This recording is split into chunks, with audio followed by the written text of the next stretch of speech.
காதல் மோகினி.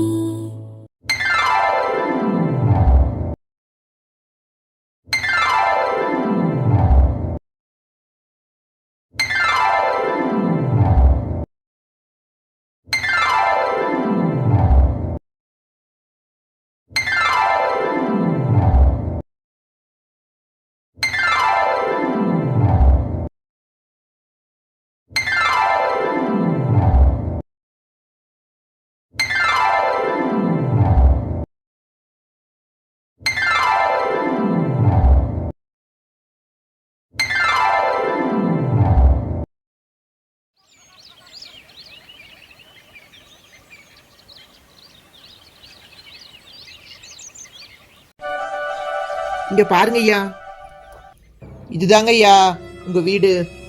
உள்ள ஒரு வேலையாள் மட்டும் இருக்காருங்க ஐயா. நீங்க எங்கேயாச்சும் போகணும் வரணும்னா அவரே கூட்டிட்டு போயிடுவோம். அப்படி நான் கிளம்புறேங்க.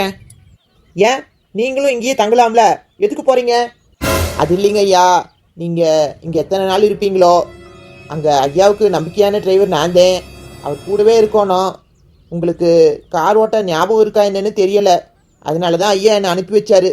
இங்க இருக்கிறவரு உங்களை நல்லா கவனிச்சுக்குவாருங்க ஐயா. சரி, நீ போயிட்டு வா. என்னடா மாப்பிள்ள, டிரைவர் நம்மளோட இருக்க மாட்டேங்க, ஒன்றும் புரியலையே. ஆமா மாம்சு, இங்க நம்மள சுத்தி எதையோ பிளான் பண்றாங்கன்னு நினைக்க. சரி வா, உள்ள போய் பாப்போம். யாரு? நம்ம தீர ஐயாவா? நல்லா இருக்கீங்களா ஐயா? நான் நல்லா இருக்கேங்க. நீங்க எப்படி இருக்கீங்க? நான் நல்லாதான் ஐயா இருக்கேன். ஏதோ உங்க புண்ணியத்துல பழசெல்லாம் மறந்துட்டீங்கன்னு சொன்னாங்க.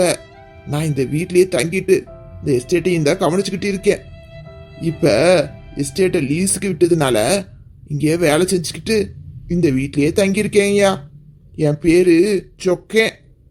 நீங்க தான் இந்த வீட்டை பாத்துக்கிட்டீங்களா? ஆமாங்க ஐயா. என்னைய இந்த சின்னையா சொக்கேன்னு கூப்பிட மாட்டாரு, சொக்கு சொக்குன்னு தான் கூப்பிடுவாரு.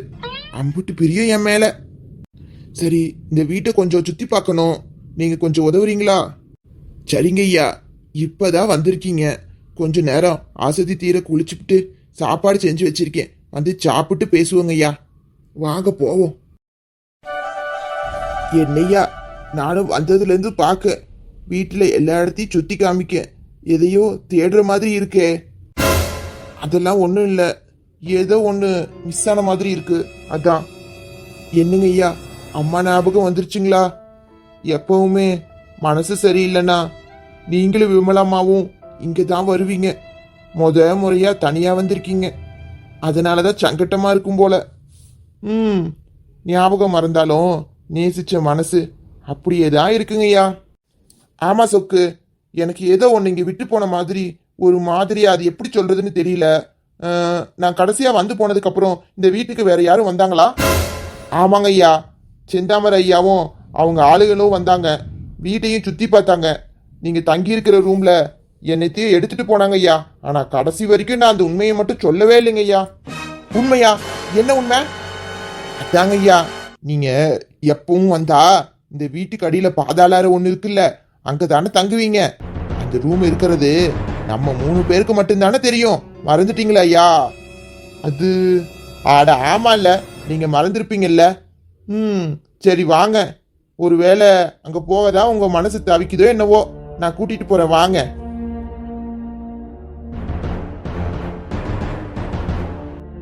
அந்த இருக்கு இல்லைங்கய்யா ரூமு, அதான் திறக்கணும். வாங்க ஐயா போலாம். இதுதாங்க ஐயா ரூமு. இங்குதாங்க ஐயா நீங்க இருப்பீங்க. 2 நாளைக்கு ஒரு தடவை நான் தான் ஐயா உள்ள வந்து சுத்தம் பண்ணிட்டு தூசியெல்லாம் தட்டி வச்சுட்டு போவேங்க ஐயா. கண்டிப்பா என்னைக்காச்சும் நீங்க வருவீங்கன்னு தோணுச்சு. அப்புறம் அந்த டைம்ல வந்து ரூம் ஏன் இப்படி கிடக்குன்னு சத்தம் போடுவீங்கல்ல, அதனாலதாங்க ஐயா. சொக்கா வா, நம்ம மேல போய் நைட்டுக்கான சமையல் வேலையெல்லாம் பார்க்கலாம். என்ன, எனக்கு கொஞ்சம் சமைக்க தெரியும், 2 பேரும் இன்னைக்கு ஸ்பெஷலா ஏதாச்சும் செய்வோம், வா போவோம். இது என்ன புக்கு? அட, என் சித்தப்பனோட டைரி. இதுல என்னென்னமோ எழுதியிருக்கே. டேய் மாப்பிள. சொல்லு மாமா. டேய் மாப்பிள, என்னடா இப்படி சோகமா இருக்க?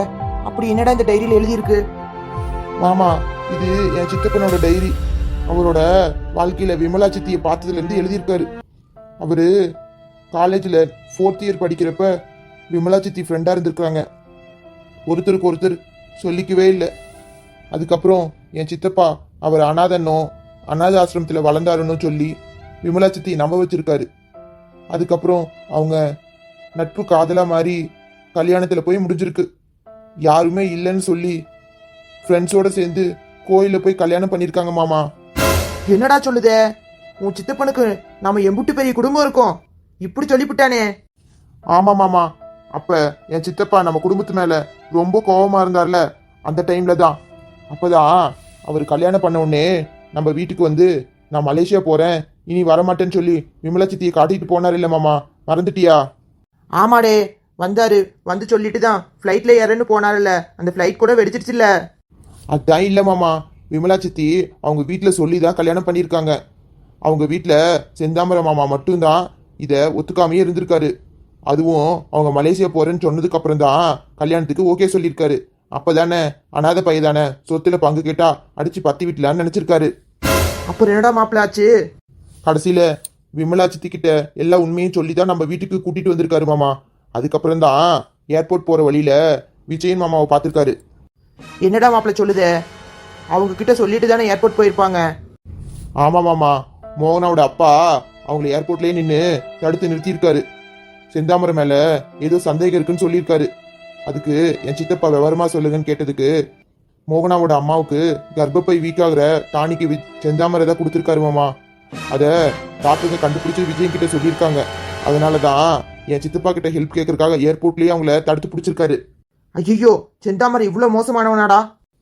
ஆமா மாமா, அந்த அரண்மனைக்கு வாரிசே இல்லாம போயிட்டானா மோகனாவை வீராவுக்கு கல்யாணம் பண்ணி வச்சு எல்லா சொத்தையும் அடையிறது தான் அவரோட இலக்கு. மோகனோட அம்மா கொஞ்ச நாளாவே வயிறு வலிக்குன்னு சொல்லிட்டே இருந்திருக்கிறாங்க. அப்பதான் என் சித்தப்பாவுக்கு கல்யாணம் ஆயிருக்கு. கல்யாணம் முடிஞ்ச கையோட விஜயன் மாமா அவங்க ஒய்ஃபை ஹாஸ்பிட்டலுக்கு கூட்டிட்டு போய் பார்க்கும் போதெல்லாம் இதெல்லாம் தெரிஞ்சிருக்கு. 2 வருஷமா செந்தாமரை மாமா அவங்களுக்கு டானிக்கா கொடுத்து அந்த விஷ மருந்து ஏற்றிருக்காங்க மாமா. ஓஹோ, அதனாலதான் அந்த விஜயன் உங்க சித்தப்பா கிட்ட உதவி கேட்டிருப்பானோ? ஆமா மாமா, அவங்களை ஏர்போர்ட்லயே தடுத்து நிறுத்தி மறுபடியும் அரண்மனைக்கு வர வச்சிருக்காங்க. அதனாலதான் அந்த விமான விபத்துல என் சித்தப்பா மாட்டவே இல்லைன்னு நினைக்கிறேன். அதுவும் நல்லதுக்கு தான் மாப்பிள்ள. இல்லைன்னா அந்த ஃப்ளைட் வெடிச்சு சாகும்போது உன் சித்தப்பாவும் இறந்துருப்பா இல்லையாடா? ஆமா மாமா, ஆனா இதை விட கொடுமையான விஷயம் என்ன தெரியுமா? என்னடா மாப்பிள்ள, அந்த செந்தாமரை வேற ஏதாவது வில்லங்கம் பண்ணி வச்சிருக்கானா? ஆமா மாமா, விஜயனும் ரணதீரனும் இந்த அரண்மனையோட சொத்து பத்தி கணக்கு வழக்கையெல்லாம் பார்த்துருக்காங்க. அப்பதான் செந்தாமரையோட வில்லங்கம் எல்லாம் தெரிஞ்சிருக்கு. அப்ப கணக்கு வழக்கு பார்க்கறவர்கிட்ட கணக்கு பிள்ளை எதுக்கு இப்படி எல்லாம் பண்ணீங்க அப்படின்னு கேட்டதுக்கு எல்லாமே செந்தாமரை ஐயாவை தான் கையை கட்டியிருக்காங்க. அதுக்கப்புறம் அரண்மனை சொத்து தவிர புதுசா வாங்கின எல்லா சொத்துமே அவங்க அக்கா வடியோட பேர்ல தான் இருந்திருக்கு. அந்த மொத்த சொத்துக்கும் காரணகர்த்தா செந்தாமரை, அவருக்கு தான் எல்லா சொத்தும் போகணும்னு எழுதியிருக்கு. இத விஜயனால நம்பவே முடியல. அவரு எவ்வளவு ஏமாந்துருப்பாரு, எவ்வளவு கஷ்டப்பட்டிருப்பாரு பாத்தியா மாமா? ஆமாடா, அவங்கள நம்பி விட்டுட்டு போனதுக்கு நல்ல பதிலடி கொடுத்துட்டாரு. இப்ப அதனாலதான் பிரச்சனையே. இது எல்லாத்தையும் கண்டுபிடிச்சது என் சித்தப்பா. அதனால அந்த செந்தாமரை என் சித்தப்பா மேல கடும் கோபத்துல இருந்திருக்காரு போல. அப்புறம் என்னடா மாப்பிள்ள நடந்துச்சு? அப்புறம் என்ன, விஜயனும் ரணதீரனும் செந்தாமரையை கேள்வி கேட்டிருக்காங்க. அதுக்கு ஒரு பெரிய நாடகமே ஆடி நான் தான் இந்த அரண்மனையை தூக்கி நிறுத்துறேன்னு நடிச்சிருக்காரு. அப்படியே ஒரு 2 வருஷம் போயிருக்கு.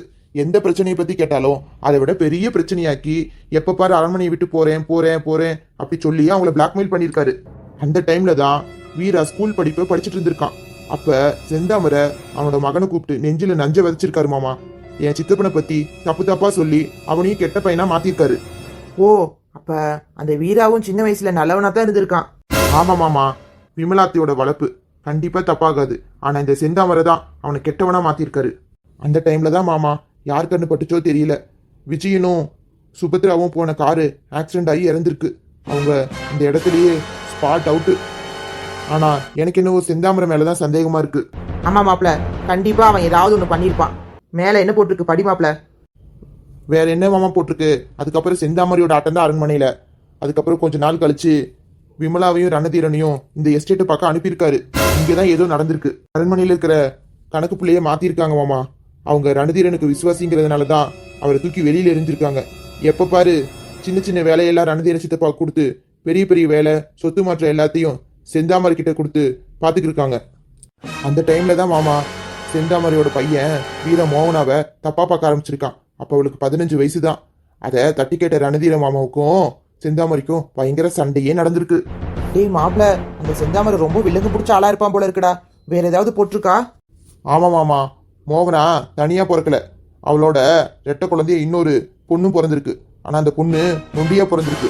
அச்சச்சோ, என்னடா சொல்ற? அந்த குழந்தைக்கு என்ன ஆயிருக்கு? அந்த குழந்தைய செந்தாமரை தான் தூக்கி அவன் வேலைக்காரன் முத்துக்கிட்ட கொடுத்து கொல்ல சொல்லியிருக்கான். அந்த அளவுக்கு கல் நெஞ்சம். அவனை நான் சும்மாவே விட மாட்டேன் மாமா. மாமா, அந்த செந்தாமரையோட ஆசை நிறைவேறவே விட மாட்டேன். பணம், பதவி, சொத்து, மரியாதை, கௌரவம், இதெல்லாம் எவ்வளோ பெரிய ஆணவமான எண்ணம். பிறந்த குழந்தைன்னு கூட பார்க்காம அதை கொண்டு போட்டிருக்கானே மாமா. அவனோட முகத்தெரிய கண்டிப்பா கிழிக்கணும். எனக்கு எவ்வளோ ஆத்திரம் வருது தெரியுமா? சரிடா, அதுக்கப்புறம் உன் சித்தப்பன் கடைசி இங்கே தானே வந்தான். அப்ப என்னாச்சு? அதை பத்தி ஏதாவது போட்டிருக்காரா? ஆமா மாமா, இந்த எஸ்டேட்ல யானை தொல்லை அதிகமா இருந்திருக்குன்னு என் சித்தப்பாவுக்கு ஃபோன் வந்திருக்கு. அதனால என் விமலா சித்தியும் கூப்பிட்டுக்கிட்டு இங்க வந்திருக்காரு. இங்க வந்ததுல இருந்து அவருக்கு மனசே சரியில்லை. ஆமா மாமா, அதுக்கப்புறம் என் சித்தப்பாவும் சித்தியும் இங்கதான் 2 நாள் இருந்திருக்காங்க. அதுக்கப்புறம் வீட்டுக்கு திரும்பி போகும்போது தான் ஏதோ நடந்திருக்குன்னு நினைக்கிறேன்.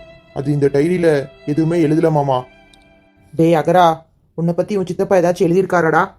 ஆமா மாமா, படிக்கிற கேளுங்க. காலையிலேயே நானும் என் மனைவியும் எங்க ஊருக்கு போக போறோம். என் மொத்த குடும்பத்தையும் பார்க்க போறோம். அக்கறை என்னை பார்த்ததும் சித்தப்பான்னு கட்டிப்பிடிச்சு அழுவானா, இல்ல ஏன் என்னை விட்டுட்டு இத்தனை நாள் போனேன்னு என் சட்டையை பிடிச்சி கேள்வி கேட்பானா? என்ன செஞ்சாலும் அவன் என் புள்ள. அவனை பத்தி கூட யோசிக்க முடியாம இத்தனை பிரச்சனையிலையும் மாட்டிட்டு தவிச்சு எனக்கு இனிமே விடிவு காலம் கண்டிப்பா கிடைக்கும். 6 வருஷத்தையும் என் குடும்பத்தை விட்டு பிரிஞ்சு வீணாக்கிட்டேன். இனிமே ஒவ்வொரு நொடியும் நிமிஷமும் என் குடும்பத்தோட தான் கழிக்க போறேன். ஆனா மோகனாவை எந்த உரிமையில அங்க கூட்டிட்டு போறதுன்னு தான் தெரியல. ஆனாலும் அவளை கூப்பிட்டுட்டு போயிடுவேன்.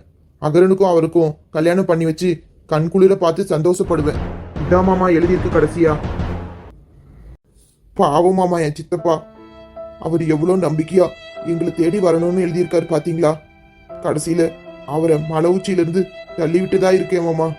நான் என்ன பண்ணுவேன்? அந்த செந்தாமரைய கண்டிப்பா நான் சும்மா விட மாட்டேன். சரி மாப்பிள, இரு, நான் போய் சொக்கங்கிட்ட உனக்கு குடிக்க ஏதாவது வாங்கியாரேன். இவ்வளோ புத்திசாலியா இருக்கிற என் சித்தப்பனையே ஏமாத்தி கொலை பண்ணியிருக்காங்களே, அவங்கள நான் சும்மா விட மாட்டேன். ஐயோ, மாமாவும் சொக்கனும் உள்ள இருக்காங்களே. மாமா டேய் அகரா, மாமா, உனக்கு ஒன்றும் ஆகலை இல்ல?